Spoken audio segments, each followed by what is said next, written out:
LaCouture, fall in the air. Fall is right around the corner, which means fall fishing is, which means it's time for you to take your boat to the next level with front-to-back boat service in a bunch of different ways. You want a custom stair job, you can have a ton of fun out there on the water. They can do that. What about a spot lock trolling motor? So you stay right where you need to in casting lines. Or sonar that's let you see the fish under the water before you cast. All of your maintenance needs as well. For 38 years, they've been at it and will continue to do so. The Sherman family of front-to-back boat service.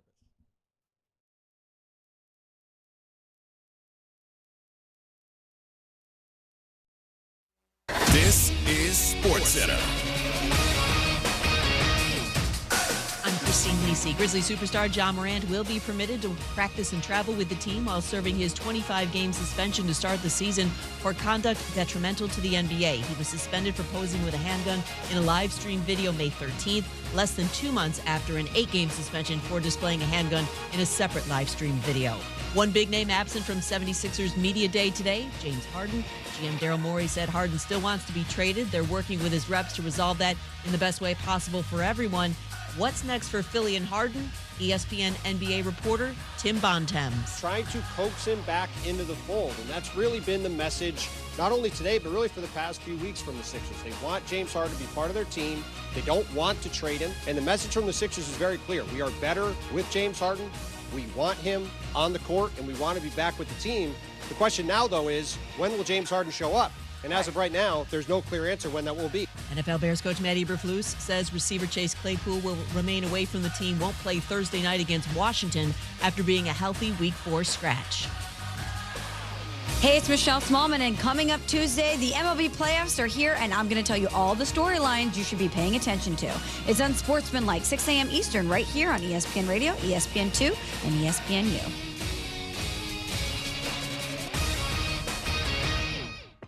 Matt Moscona. I'm very important. After further review. Say it one more time. After further review with Matt Moscona. And here we go.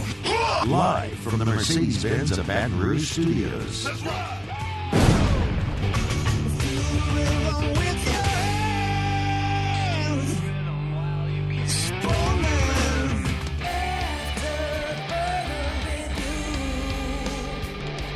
And off we go. Welcome aboard. Glad you're with us.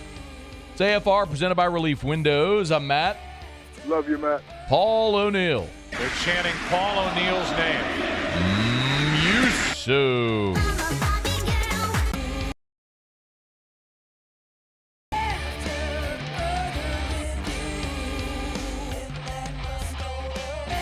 All right, we're here. Glad you are as well. Get out there and make it a good one. LSU's defense stinks. The Saints' offense stinks. So let's have us a hell of a day. Kick it off, Muse. It's time to pop the top on another edition of AFR with Bud Light. Drink easy. Well, this will be fun. Let me start by stating the obvious. In no world,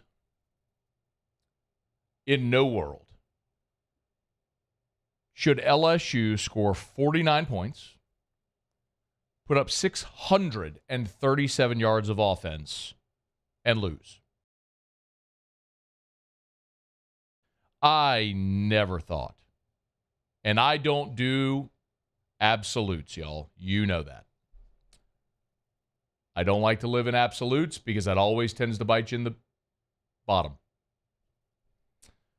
But I never thought I would see a defense at LSU as bad as Bo Pelini's in 2020. Y'all, that was statistically the worst defense in the history of this football program, which is now in its 130th year. In 2020, LSU allowed 34.9 points per game and 492 yards per game. It was statistically the worst in the history of this program. The 2023 Tigers are, and it is such a shame because you are wasting a season bested only by Joe Burrow's 2019, the greatest any of us have ever seen. Jaden Daniels is currently third in the country in passing nationally. Only Michael,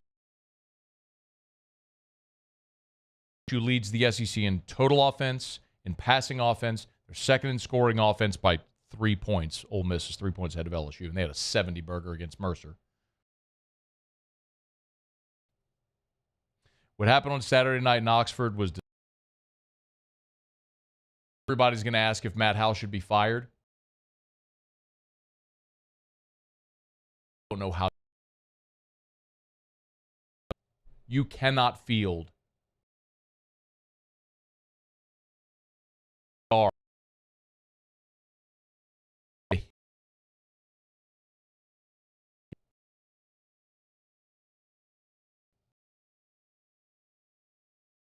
not where he needs to be right now. But boy, it's hard to see how this gets better. Ever since Saturday night, everyone's asked what's wrong with this defense. Is it scheme? Is it coaching? Is it talent? Yes, yes, yes. It's all of it. It's all of it. Let me illustrate it for you. Let's look at Ole Miss's first 3 touchdowns of the game. Opening possession, Ole Miss has a 4th and goal from the 4-yard line. Quinshon Judkins wide open on the right side of the offense. Touchdown. That's a bust. Your coaches didn't have your players ready and in the right spot. Ole Miss's second touchdown to go up 14-0. Ulysses Bentley ran 43 yards for a score. Greg Penn met him in the hole, missed the tackle. That's a veteran linebacker who just missed a tackle, and the kid ran 43 yards for a score. Should have been a short game. Instead, it's 14-0. Third touchdown, Watkins, shallow slant, catches it, nobody home, 63-yard touchdown. Coaching. And I don't care if it's the fact that you were in the right coverage and the players didn't know where to be. It all goes back to coaching. Either your message isn't taking, you missed on portal talent, which is undeniable. You're out-schemed by Lane Kiffin. It's all coaching. The puke always goes up the ladder.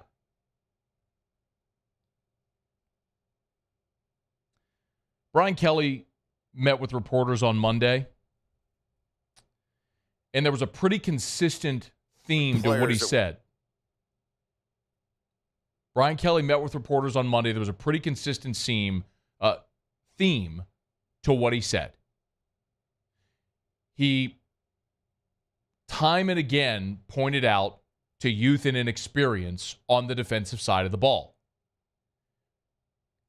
And at one point in the press conference, I called him on it, and I said, as the way I phrased it was, Coach, a year ago, you had a lot of inexperience, a lot of new players on that defensive side of the ball. And they were a much better defense. You've got a lot of new players again. Why isn't the message taking? And Brian Kelly was testy today, and I understand it. It was the worst defensive performance in the history of the program. He's got 2 losses before the calendar flipped to October. It was atrocious for all of us to watch. Imagine being the coach of that team. I guess he was pissed off. He should be. But here was his answer when I asked him that question. Go.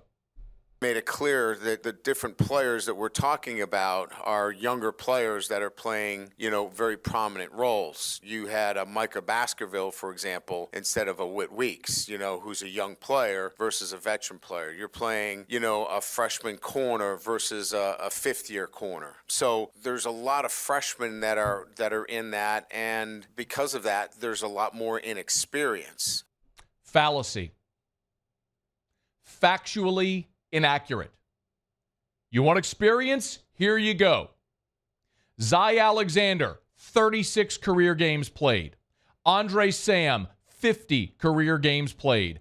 Omar Spates, 48 career games played. Deuce Chestnut, 28 career games played. Jordan Jefferson, 47 career games played. Paris Shand, 29 career games played. Ovie Agofu, 50 career games played. Braden Swinson, 35 career games played, and that is just the transfers, not counting your returning players like Major Burns, Greg Penn, Savion Jones, Harold Perkins, Mason Smith.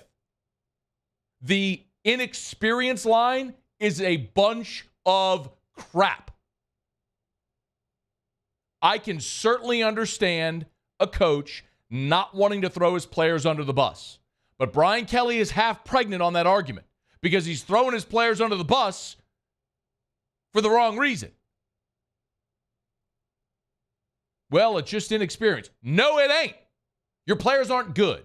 And if you're not going to say our players aren't good, then you have to say it's all on us. And it is all on the coaches. You recruited the players that aren't very good. You're unable to get them to line up in the right spot or do what they're supposed to do. And as a result, you are teetering on being the worst defense in the history of this program. Even with a whole bunch of NFL guys running around. There's a lot of guys that will never play at the next level. You don't have a safety on this team that runs better than a 4.6. You want to know why Andre Sam keeps taking bad angles? Because he's used to chasing down dudes in Conference USA. And when you run 4.8 and all of a sudden you got to run down Quinshon Judkins, it ain't going to go well. Yeah, he's taking bad angles. It's a different speed. So everyone's asking, how do you fix it? I don't know. I'm not the coach. What I will tell you is a year ago, you were in a very similar situation. You were 4-1, and you got blown out by Tennessee, 40-13. We thought after that Florida State loss that LSU had kind of gained its footing. They got a road win against Auburn. They beat Mississippi State, got a road win against Auburn, thinking maybe they found themselves a little bit. And here was the big test. Tennessee coming in, and boom, they walloped you 40-13. It was humbling. And a week later, LSU won on the road, and they beat Florida, and they gained some momentum and got better. And there were things we saw that changed. You started to see some young players emerge. Harold Perkins, notably after that. This defense is not going to be good. At its best, they're not going to be good. But I don't need them to be good. This is literally the conversation we have had since the first day of fall camp when I went to practice, charted every rep that the secondary took against the receivers. I sat in this chair and I told you they got a problem because those corners, that secondary stinks. And anybody with two eyeballs and a brain could have seen it. So the thing I said months ago here was they don't need to be great. They just need to be good enough because LSU's offense is going to be really good. Lo and behold, LSU's offense is really good, but this defense can't even be good enough to complement them yet. How much better can they get? I have no idea. What is the ceiling for this group playing at their absolute best? It's not top 10. It's not top 20. It's not top 30. All I need you to be is not the worst defense ever, and you're going to win a lot of games. But I don't know if they can do that. The challenges are going to get tough. I don't know if it'll be tougher, but going on the road in the league, playing good quarterbacks, good receivers, creative coaches. But I'll suggest this. Just like a year ago, when you mixed and matched and had players emerge. Yes, look, your inside backers against Florida State a year ago, to start that game, that season, were Mike Jones and Greg Penn. Ultimately, we saw a shift. They inserted Micah Baskerville, and he stabilized that. Your corners last year were Colby Richardson and Mekhi Garner.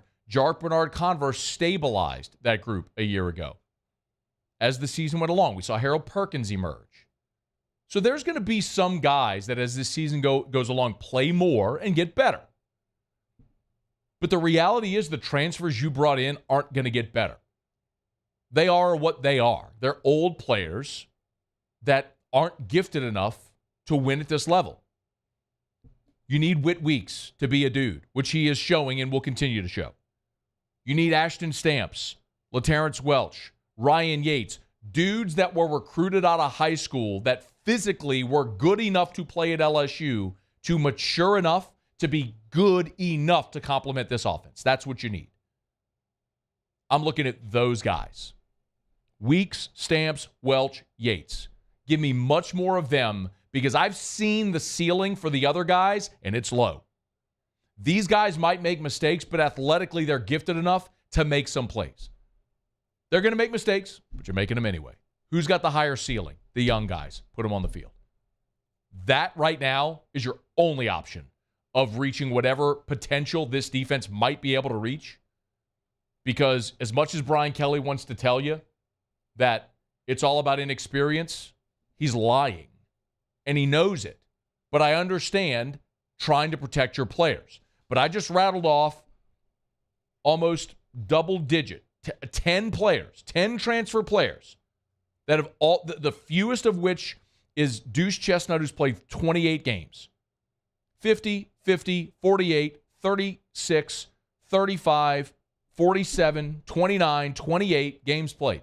You got a bunch of dudes that have played a lot of football. They're just never going to be any better than they are. Play the young guys. See how close you can get to your ceiling. Do it before it's too late. You only got one conference loss. You're a touchdown favorite on the road against Missouri. You can win that game. But you can't win that game if you give up 700 yards of offense. Be good enough. Ooh. I haven't even started talking about the Saints yet. I'll do that in an hour, or 45 minutes. I'm not done with LSU. We'll get to some more of what Brian Kelly had to say today. Some more of the game itself. Some of the things that you all want to know. Lance Moore, next hour. He's calling for a change on play callers for the Saints. And Christian LaCouture will be with us in hour number 3. If you remember, LaCouture was a defensive lineman, a freshman defensive lineman on that 2013 team, which, is probably the closest comp to this one. That 2013 LSU team was a great offense and a terrible defense. I mean, you had an offense with a 3,000-yard passer, a 1,000-yard rusher, 2,000-yard receivers. That was the first time that had ever happened in the history of the league. But your defense stunk. That's what this team's facing right now. What's that like? We'll talk to Christian LaCouture in hour number 3. All right, it's after further review. Our show open every day is brought to you by Bud Light. Love telling you about our good friends over at Mockler Beverage and Bud Light, the official beer of the LSU Tigers, the official beer of the New Orleans Saints, the Southern Jags. You're watching football, you're probably going to need quite a few cold ones to watch football in this town, in this state this year. But drink easy with our friends at Bud Light. Remember, if you want to win our AFR watch party, 15 guests for Thursday Night Football, Saints Jags, October the 19th, at the Slattery at Mockler Beverage in Baton Rouge. Catered food, open bar. They're even going to handle your transportation so you don't have to drink and drive. Of course, we'd never encourage you to drink and drive, but they'll make sure you don't.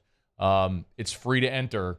I'm looking forward to it. We'll draw the week before the game. All you got to do is text hashtag AFR Watch Party. Text hashtag AFR Watch Party to 225-396-4400, 396-4400.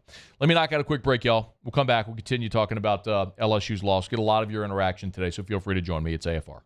AFR. Man, last week before I went out to Houston on Wednesday night, the AC in our bedroom stopped working. So I called River City's 1 hour air about 11 o'clock at night.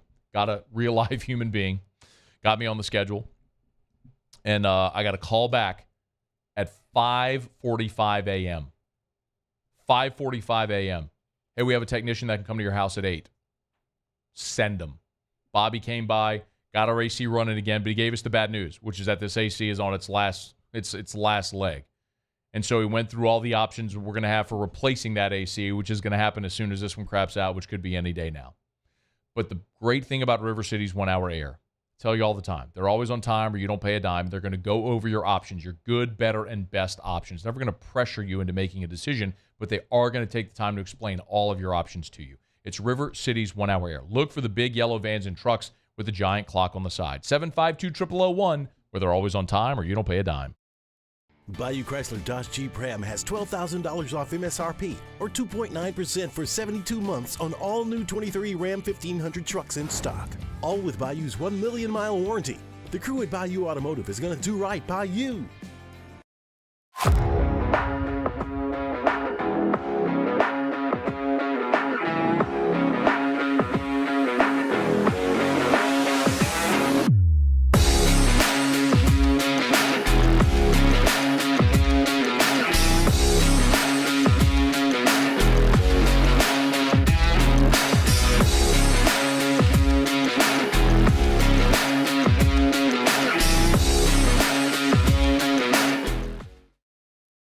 Sloan Cruz here to tell you about Six Rings Baseball and Softball Camp. If you live on the North Shore and play ball, go to Six Rings Camps with former LSU assistant coach Dan Canaveri. His knowledge is second to none, and your child will improve and have fun doing it. Camps were held at Coquille Park and Six Rings Academy in Covington with 4 sessions over the summer. Full day and morning only sessions are available from ages 7 to 13. Go to sixringsbaseball.com or call 985-206-9096. Learn the game to love the game.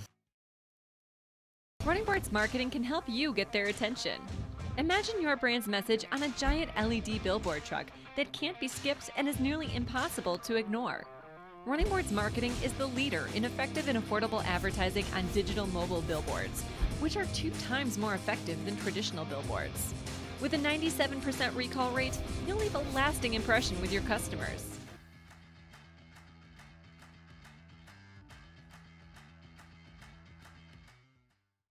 Gulf Coast Office Products is a nationally recognized Savin office equipment dealer based right here in Louisiana. Over 100 employees strong, Gulf Coast has the boots on the ground to support all vertical markets, from education, engineering, legal, and finance. With the latest in office technology, from desktop to production segment units, Gulf Coast and Savin have the perfect fit for you.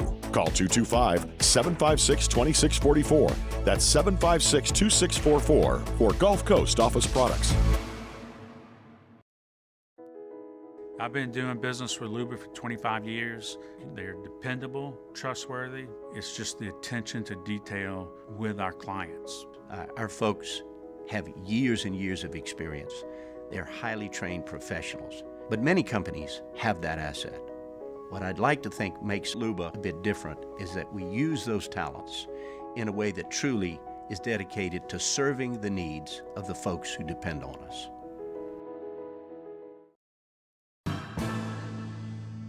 His name was Cain. He had a horse along the countryside.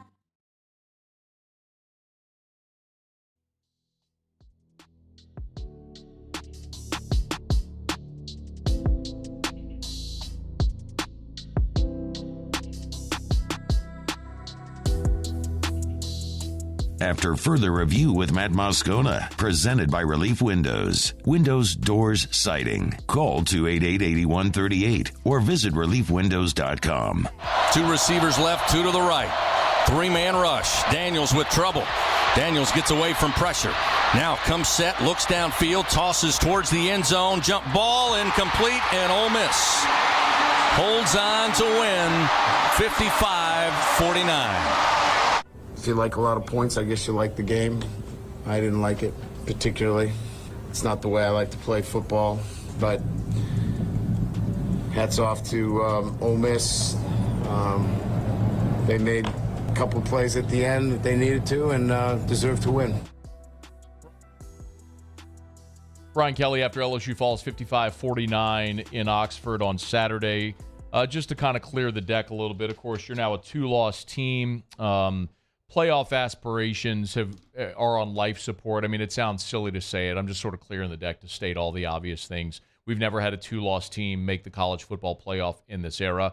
If LSU were to do it, they would clearly have to win out and beat what you would hope would be an undefeated Georgia in the SEC championship game and get some help. That all feels just terribly unlikely.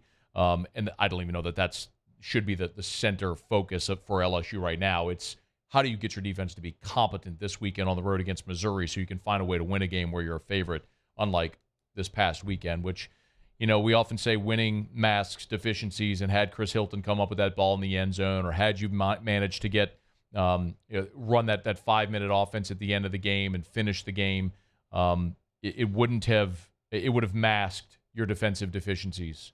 They'd have been bad, but we wouldn't be talking about it to this degree had LSU managed to win that game. If I was, I know there's a lot of people that are looking at the end game scenario and what you could have done differently on offense or whatever the case may be. The bottom line is you don't need to criticize anything on offense from this game. You scored 49 points and put up 650 yards. Your offense was, to say they're plenty good enough is a gross understatement. They were magnificent on Saturday. Do I wish that on the 3rd and 5, from midfield, you would have run 2 plays with 3.5 minutes to play to go get the first down instead of running the out route to Malik and then punting the ball? Of course. I mean, what What did 20 yards of field position in this game mean? 0. So, yeah, I mean, I could understand that argument, the end game scenario, but if that's the argument you're having today, it's the wrong conversation. And it's after further review.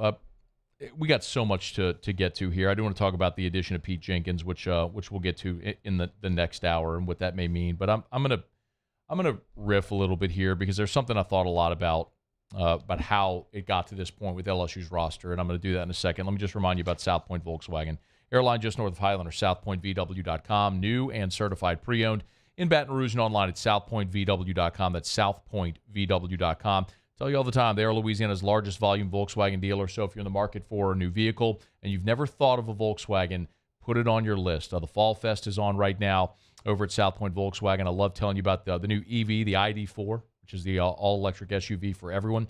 You can get it at South Point Volkswagen. And great deals on them right now over at South Point Volkswagen. $7,500 EV lease bonus or $1,000 customer bonus right now at South Point Volkswagen. Louisiana's largest volume Volkswagen dealer, South Point Volkswagen. What's your direction? I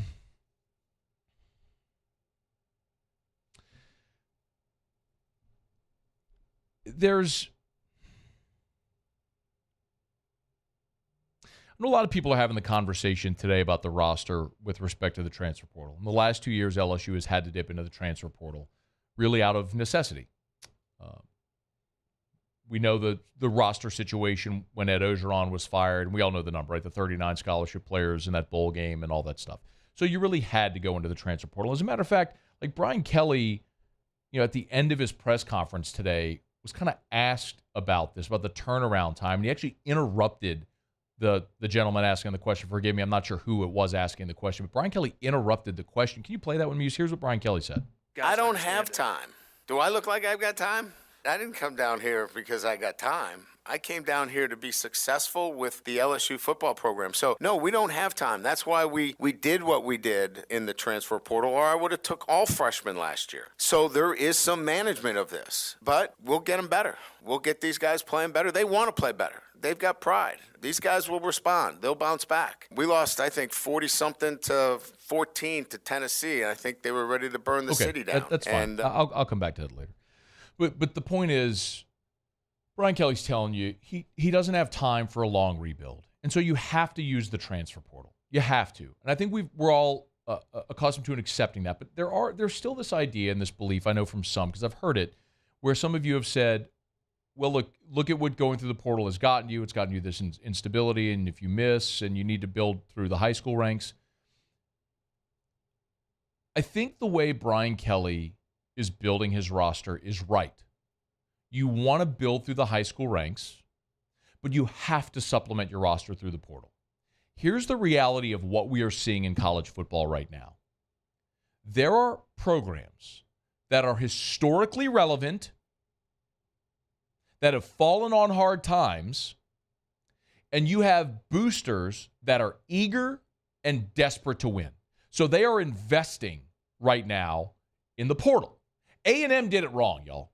A&M did it wrong.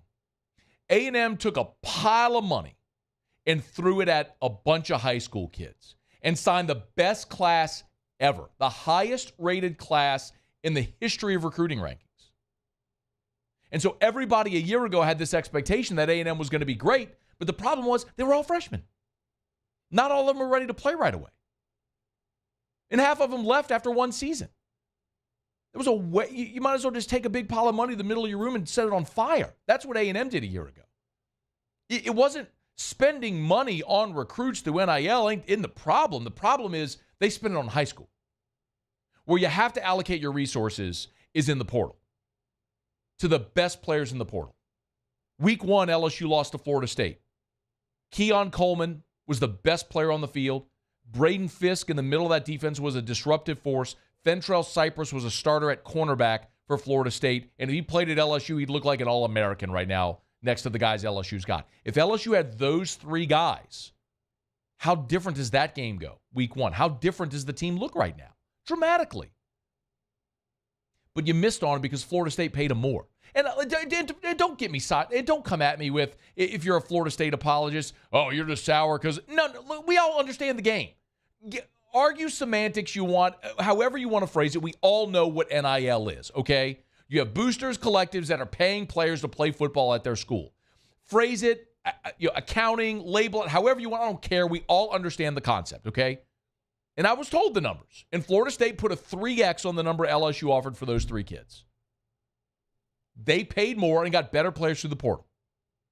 So look at the programs, right? Historically significant programs that have fallen on hard times, that have boosters that are eager to win and they're spending in the portal. You want to go through this list with me? Florida State, Miami, Texas, USC, Tennessee, Nebraska. Y'all, it ain't hard to see what's happening. You've got to be able to allocate your NIL resources to win with the upper crust of the portal. Brian Kelly's approach isn't wrong. Signing a great high school class and supplementing with the portal, that's not wrong. The problem is when the best corner you sign is a kid from Southeastern. No disrespect to Zy Alexander. He's probably your best guy right now. No disrespect to him. But the ceiling's lower there. When you're running out of safety from Marshall, that looks a lot different than Eric Reed, LaRon Landry, Chad Jones, Grant Delpit. You follow me? And no disrespect, that kid plays hard. He was your leading tackler the other night. But it's a lot different. So you need, if you're LSU right now, to coach those guys to their max effort. And even if you get all of those guys playing their absolute best, their ceiling is lower because they're not Grant Delpit. Zy Alexander's never going to be Derek Stingley, no matter how hard he plays, how much you coach him up. LSU's real problem right now, the biggest problem this program has, it's not Brian Kelly, it's not Matt House. The biggest problem this program has is the collective is not funded and they cannot go compete for the best players in the portal every year. That's the biggest problem. Gordon can't do it alone, y'all. And LSU doesn't have a bevy of billionaires ready to throw whatever money they need. I told y'all this whenever the collective was founded. It's been an expensive 3 years at LSU. You pay Ed Ogeron $17 million to go away. You guarantee $100 million to Brian Kelly. You run Nikki Fargas out. You give Kim Mulkey $2.5 a year. Now that's over $3 a year. Paul Maneri retires. You bring in Jay Johnson. You're going to have to break him off now as well because he's won a natty. My point is, it's been expensive. And you keep shaking the same trees. And eventually the leaves are going to stop falling. That's what's happening because you go to the same people and say, now you need to pay the players too. What? That's LSU's biggest problem right now. Funding this collective to be able to attract the top of the transfer portal. Guys, this is another conversation, a different conversation for a different day. Not like when we go deeper. We're in the middle of the football season. When you still have a lot to play for and a lot to do. But if you're wondering what's happened, that's what's happened. Yes, keep recruiting the state of Louisiana. Keep getting great high school athletes to come populate your program and grow and develop them. And some of them are going to leave. That's the nature of it today with the portal. That's going to happen to every program. Build your program through to the high school ranks. Supplement with the top of the portal. But you got to be able to pay. And LSU does not have as deep a pockets right now. How do they fix that? I don't know. Put a tax on every ticket sold. Got 100,000 seats in Tiger State. Put a $5 tax on every ticket. Have it go fund the collective. It's got to be an aggregate thing. That is the real issue facing the roster at LSU right now. It's something that programs like Texas and Florida State and Miami, USC, have very quickly understood and thrown resources at to rectify. That's how they've gone from irrelevant to good. Look at the landscape of college football, y'all. The Pac-12 has more ranked teams than the SEC. It's bonkers.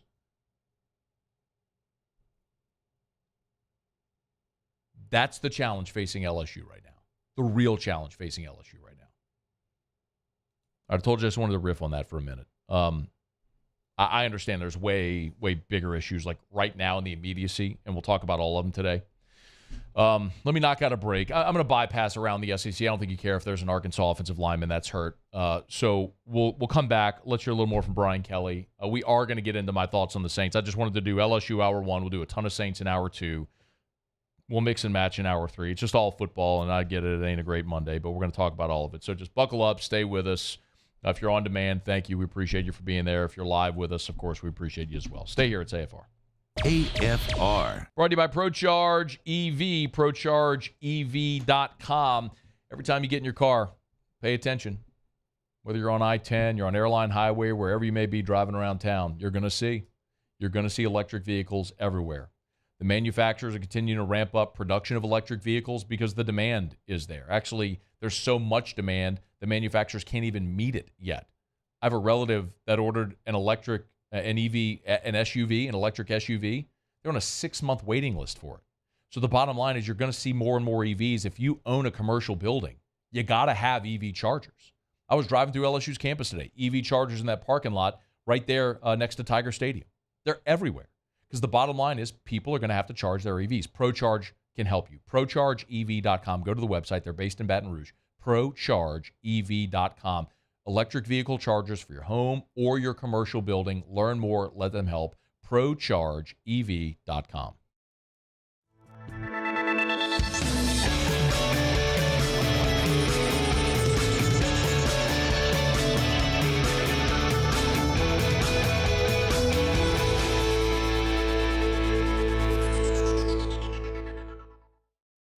Follow us on Twitter at 1045ESPN to cast your vote in the Citizens Bank and Trust Poll of the Day. Vote daily inside Off the Bench, live at lunch on Palmer. And after further review, Citizens Bank and Trust brings you the Poll of the Day via Twitter at 1045ESPN.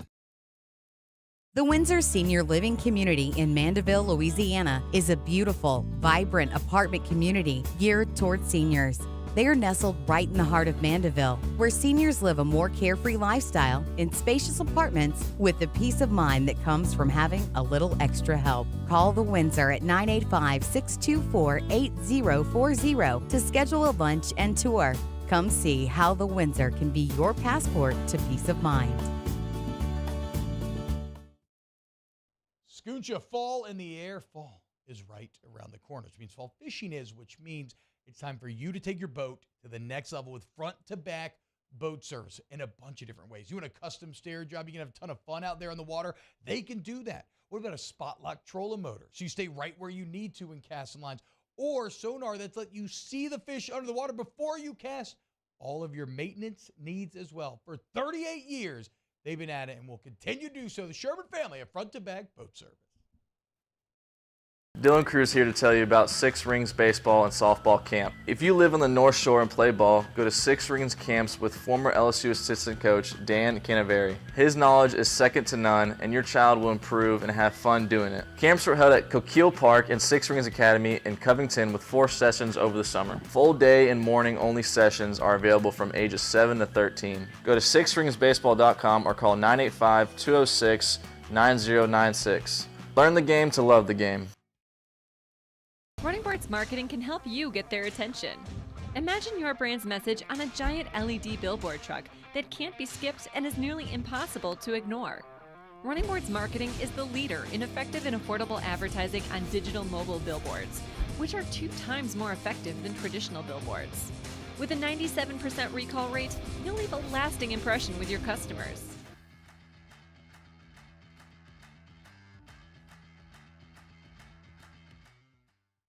Gulf Coast Office Products is a nationally recognized Savin office equipment dealer based right here in Louisiana. Over 100 employees strong, Gulf Coast has the boots on the ground to support all vertical markets, from education, engineering, legal, and finance. With the latest in office technology, from desktop to production segment units, Gulf Coast and Savin have the perfect fit.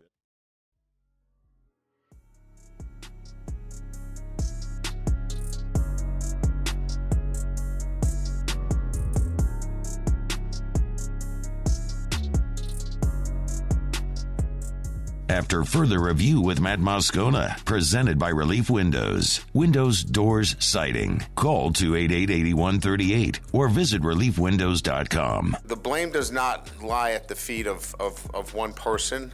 This is a collective situation where we've got to coach better and we've got to play better.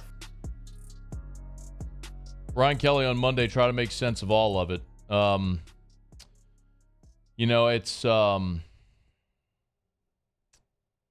It's I was sitting in the room today, and a lot of people have asked, Brian Kelly. I got a text from a radio buddy in the SEC. I was like, man, Brian, you were in the room. Did he sound testy today? Yeah, he did. Damn right he did. Wouldn't you? I mean, after what you saw on Saturday, and then you had to go back and watch the game film, and you realize what you might have cost yourself, and you're looking at a for the ages type offense. I mean, how many times in a career will you have an offense like LSU has? You got a fifth-year senior quarterback who's playing at a Heisman level. Y'all, I mean, every statistical category. I mean, if you were watching the game, RG3, who won a Heisman, was saying during the game. I mean, they put up the graphic of the 6 quarterbacks in college football history that have, thrown for 10,000 yards and run for 4,000 yards or whatever the number was, or 2,000 or whatever the number was that they put up there. I mean, it's 6 quarterbacks in the history of college football. And RG3, who's got a vote, he's a Heisman. When we're saying, man, another performance like Jaden had last week, he'll be on my ballot. I mean, yeah, like he threw for 414, completed 75% of his passes, accounted for 4 touchdowns. Like what he's doing right now is, in the history of this program, pacing second only to Joe Burrow. So, yeah, he would be in that conversation if this team were more relevant. But so I understand why, if you're Brian Kelly, why you're testy. You realize if your defense was just good enough, you'd have a real shot at winning a national championship this year because your offense is that good. Your offense is going to score on everybody. It's what we've talked about all offseason. There's plenty of talent. It's plenty good enough to score on everybody. The defense just has to find itself somehow, some way. Normally we do around the SEC right here. Like I said, I'm going to bypass around the SEC today because I'm assuming a lot of you would rather just hear me talk LSU and Saints today. So that's what we're going to do. But around the SEC is brought to you by Gulf Coast Office Products. Shout out to our guy Trey Beal and our friends at Gulf Coast Office Products. You know where to find them. GCOPnet.com. GCOPnet.com for Gulf Coast Office Products. Offices in Baton Rouge, New Orleans, North Shore, Lafayette. They're everywhere. And, of course, online at GCOPnet.com. The official office equipment provider of the Saints, the LSU Tigers, the New Orleans Pelicans, and the ULL Ragin' Cajuns. And the Baton Rouge Zydeco, the new hockey team coming back to Baton Rouge. I had a text into the show, Ed Sutherland, who said, Matt, what are your thoughts on the return of Coach Pete Jenkins? For those that missed it, hat tip Ed Daniels reported this on Sunday night that Coach Pete Jenkins, who's 82 now, is coming back for another stint with LSU football. Brian Kelly did confirm it earlier today. Can we play this? It's number 6. Here's what Brian Kelly said about the decision to bring Pete Jenkins back to LSU. As you know, Jimmy Lindsey has not been with us as our defensive line coach. And, one of the things that we want to be able to do is, in hiring Pete, and his role has not been defined yet, other than he will be consulting and assisting our defensive line room. And, John Jancic has the defensive line. His expertise is not necessarily in that area. He's a good football coach, but we want to provide our student athletes with the most resources. And Pete gives us the expertise and the ability to help us with technique and some technical things that we want to be able to do on a day-to-day basis. So he's going to come in. He'll be here and assist us and help Coach Jancic in that room. So a couple of things. Number one, I got a ton of respect for John Jancic. We've talked about him plenty. Jancic was with Brian Kelly he played at Grand Valley State when Kelly was coaching there. Like Brian Kelly and John Jancic have known each other their whole lives. So that sort of continuity, I think, is beneficial.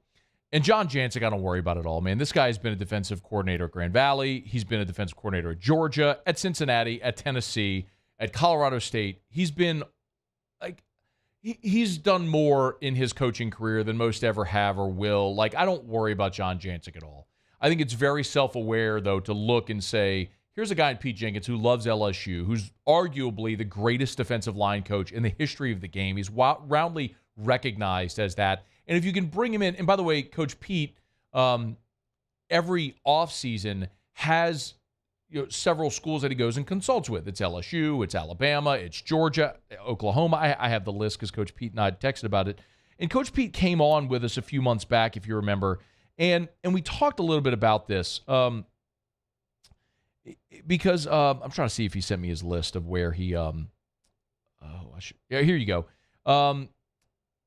This summer, these are the schools, this is back in May, that Coach Pete visited.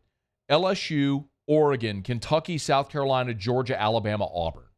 All those programs brought Pete Jenkins in to consult with their defensive line coach in May. So, dude still got it. He's revered, respected. Yes, bring him in. Also, new rules allow for analysts to be on the field. It's not just coaching the coaches. You can have analysts work on the field. So, I don't know to what degree. Look, I've seen Coach Pete. He still gets out there and he hits blocking dummies and he's working. So I don't worry about that. Coach Pete, as long as he says he's good, he's good. Roll with it. At 82, the dude's got more spunk and life and energy. Roll. But I want to remind you of this because Coach Pete was with us on the show back in May. It was May the 9th. He was on AFR with us. And we kind of talked about the LSU defensive line coaching situation because if you remember, it was really like in the middle of spring, Jamar Cain left for the Denver Broncos. And so since then, it's just been tons of turnover. Here was what Coach Pete said back in May about the defensive line.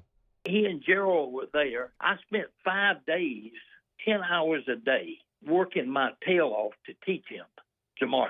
And it might have been 2-3 weeks, he left and went to Denver. Right. So I really worked hard because Matt House is a damn good football coach now. Let me tell you, I've been around Matt at Kansas City, Kentucky, St. Louis Rams, and now LSU. I know Matt for a long time. Matt is smart, and he is a good football coach, okay? But it didn't look like what he wanted it last year up front. And Jamar was of another school of thought. And so they hired him from the University of South Carolina, who I've been working with for about 4 years. And I like him, and I think he and Matt had worked somewhere in the past together. And so Matt's very comfortable with him. And he does the stuff that all of us do. And Matt's going to be a lot happier and a lot better off. And the linemen are going to get preparation for not only LSU, but for the next step for the guys that are capable of making. So I think it's a win-win, to be honest with you. I did like Jamar, but I think it'll be better. Jimmy Lindsey will be more what Matt has envisioned in the defense. And so keep in mind, Jimmy Lindsey came in from South Carolina. Unfortunately, Jimmy Lindsey had the health episode right before camp. And so John Jancic moved into the defensive line coach role. So those defensive linemen went just from spring, went from Jamar Cain to Gerald Chapman to Jimmy Lindsey to John Jancic. That's 4 defensive line coaches since spring. Yeah, there's a lack of continuity there. So you bring in Coach Pete, who he and Matt House are of the same school of thought. Maybe you teach things differently to your defensive linemen and it works out better for this group. I can't help but be optimistic because, quite honestly, as I look at it with Pete Jenkins coming in, what could it hurt? I mean, look at your defense. If he makes you marginally better in that unit, awesome. What could it possibly hurt at this point when your defense is at the bottom of every statistical category, not only in the SEC, but nationally? So I love it. I love the decision to bring Coach Pete in to whatever degree he may help your defense be better. And he loves LSU. So, yes, complete and total cosign on the decision to bring in Pete Jenkins. Okay. It's after further review. I'm a smidge late. We'll knock out our final break here of hour number 1. We'll wrap up hour number 1 next. AFR. AFR is brought to you by Rouse's, the official supermarket of the New Orleans Saints. Rouse's.com. Rouse's.com. Rouse's, this feels like home. Make sure you download the Rouse's app, y'all. We tell you every day. If you're looking to make groceries, let someone at Rouse's, your personal shopper, do it for you. Download the Rouse's app. Select your items. Your personal shopper will go pick out your items for you. And then if your order is over $35, which of course, I mean, most of the time we go to the grocery, our order is going to be over $35, or our bill is going to be over $35. There's no extra charge to use the curbside app pickup.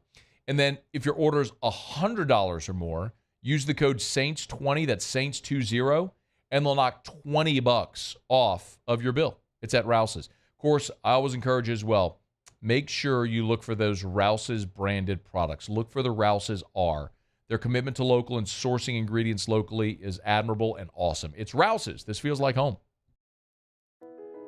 I've been doing business with Luba for 25 years.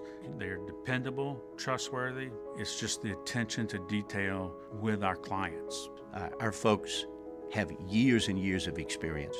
They're highly trained professionals. But many companies have that asset. What I'd like to think makes Luba a bit different is that we use those talents in a way that truly is dedicated to serving the needs of the folks who depend on us. Bayou Chrysler Dodge Jeep Ram has $12,000 off MSRP or 2.9% for 72 months on all new 23 Ram 1500 trucks in stock. All with Bayou's 1 million mile warranty. The crew at Bayou Automotive is going to do right by you.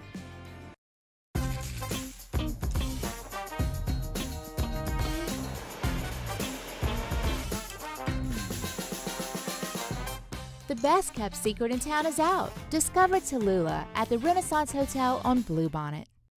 The importance of doing this fortified program and offering it to people down here is, number one, the only real chance you're going to get to do this is when you put on a new roof or build new. And through companies like HUDCO, who's kind of leading the way in this thing, it's going to offer the customers a huge advantage in the insurance market and the price of their insurance. You know, we're not looking to make a fortune off fortifying. We're trying to give you a better product than our competitor at the moment. I'm trying to do something that he can. I'm trying to give you something better. So a lot of these insurance jobs, you're getting a re-roof, you're only paying your deductible. Let's sit down and talk about the fortified and let's see what it does to your insurance premium. You're getting a steal. Yeah. You're getting a brand new roof and a fortified certificate for your deductible, essentially. And I think we're rocking and rolling.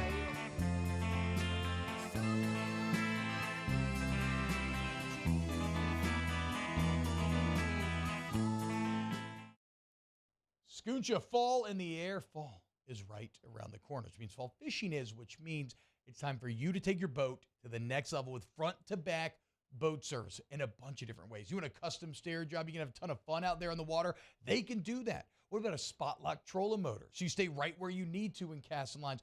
Or sonar that's let you see the fish under the water before you cast.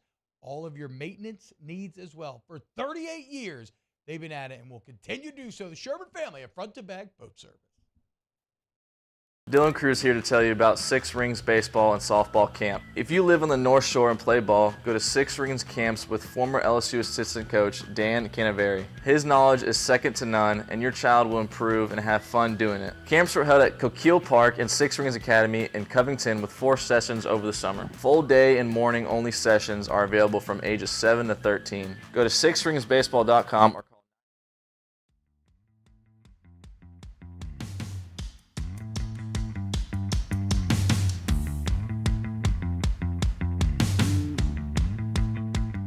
After further review with Matt Moscona, presented by Relief Windows. Windows, doors, siding. Call 288-8138 or visit reliefwindows.com.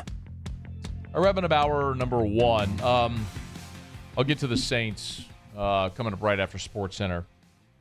I'm short. I only have about 2 minutes here, so let me answer this question that came in via text. You can always text the show, 225-396-4400. 396-4400. Rod Hendricks said, hey, Matt, why not bring back Corey Raymond? So that's a great question, and I will tell you, said this on postgame with T-Bob during Whiskey and Wine on Saturday, that I think at this point we can all agree, or should all agree, that Brian Kelly's biggest miss, his biggest whiff so far as LSU's head coach is not retaining Corey Raymond. And make no mistake, Corey Raymond was not retained. He had no option to stay. Brian Kelly brought in Kerry Cooks with him from Notre Dame. So Corey Raymond was not retained. His final year in Baton Rouge in 2021, Corey Raymond made $600K. He's making $725 at Florida. I would love it if they would bring Corey Raymond back. I don't know how realistic a possibility that is.